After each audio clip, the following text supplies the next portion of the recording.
Hello, happy Friday afternoon. Yay!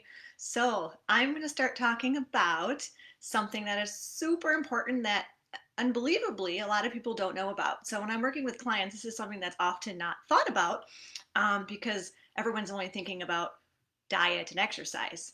So, something that really needs to be given a little bit of thought would be sleep.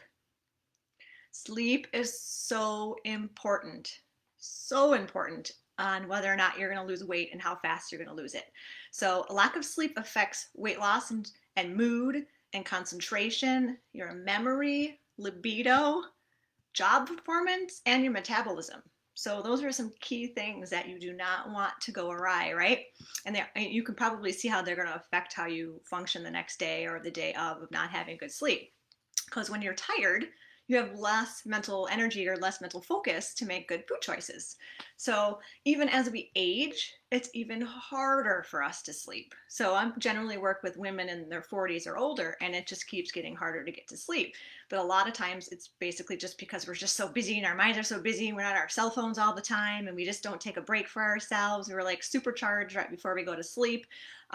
So I want to talk about how to set yourself up for success to get some good night's sleep to promote that fat loss that I know everybody is looking for. So let's first talk about the two hormones that actually regulate our hunger. So that's going to be ghrelin and leptin.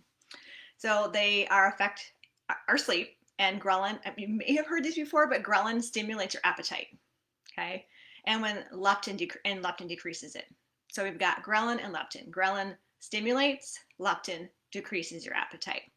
So when the body is sleep deprived, which is most of us, right? The level of ghrelin is going to spike. So that's going to make you more hungry.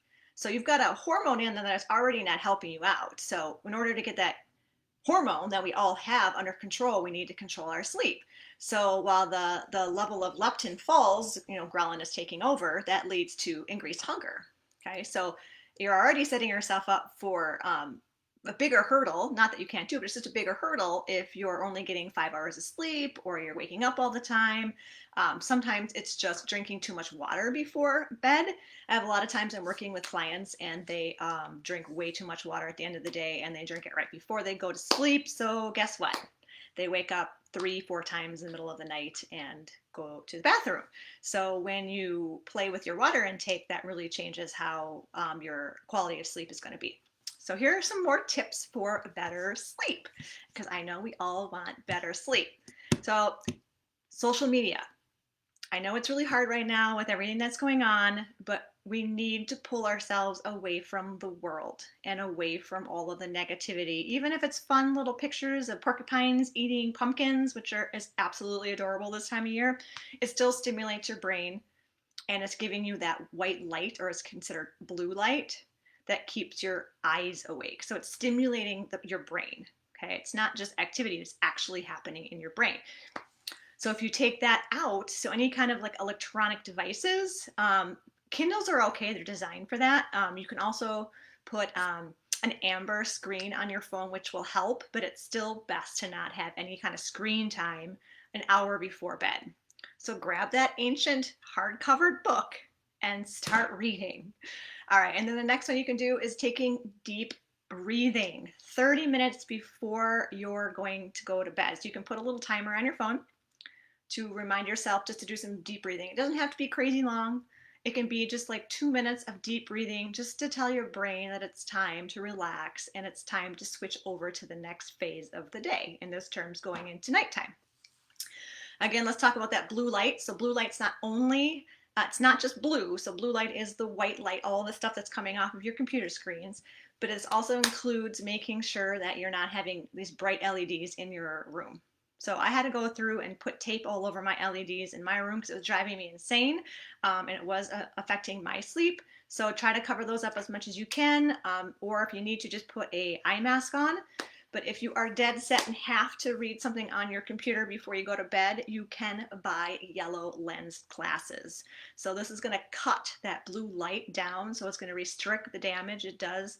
It doesn't mean like damage in terms of like your eyeballs are going to like melt out of your head or anything, but it just keeps that signal from telling the body to stay awake. Okay, it doesn't make it go away completely, but it does reduce it. Okay, and then carbohydrates. I know everybody loves carbs. I love carbs too. I eat them sometimes after dinner because I get a little hungry, or in this case, it's just bored eating, right? We all have been there. But unfortunately, that raises your blood sugar. So when you get your blood sugar raised right before you're going to go to bed, that's going to disturb your sleep, right? So try to cut those carbs out 2 hours before you go to sleep. So another one would be exercise. Yes, exercise is great, but it can disrupt how you're going to sleep or the quality of sleep that you're going to have. So try to reduce your exercise duration not to be 2 to 3 hours before bed. So you're gonna have to play with that time frame because it still has to work within your own life, right? But that's just the recommended time for you to not exercise before you try to go to sleep. And here's the last, but probably the most important for half the people in the world who just drink caffeine all day long. All day long. I'm still shocked to find people who drink coffee at 4 o'clock in the afternoon. Yeah, it just blows me away. So, caffeine, I did not know this until a little while ago that caffeine can take up to 8 to 10 hours to fully exit your system. Now, remember, this is a chemical. So it's still in your bloodstream regardless of whether you feel it or not. Yes, you get that like jolt within 15 minutes to 45 minutes. It's at its peak, but then it starts to go down, but it's still in your body. It's still in your body affecting the way you sleep, affecting everything that's happening inside your body. And the half life of caffeine is 5 hours. So think about that. The half life, there's still caffeine in your body, half of it, whatever you had during the day after 5 hours. Okay, so just think about that. You may not think you're affected by it because I've worked with people before who think they're not affected by caffeine that they drink later in the day. And then, sure enough, we take that caffeine out or we push it closer to the beginning of the day and they sleep better. So, what I want to ask you is of those tips, what are you ready to try? What are you ready to implement? Go ahead and post it, let me know, and then check back in a week and let me know how it goes. All right, you guys have a great Friday evening, late afternoon, and have a great weekend. Talk to you guys soon.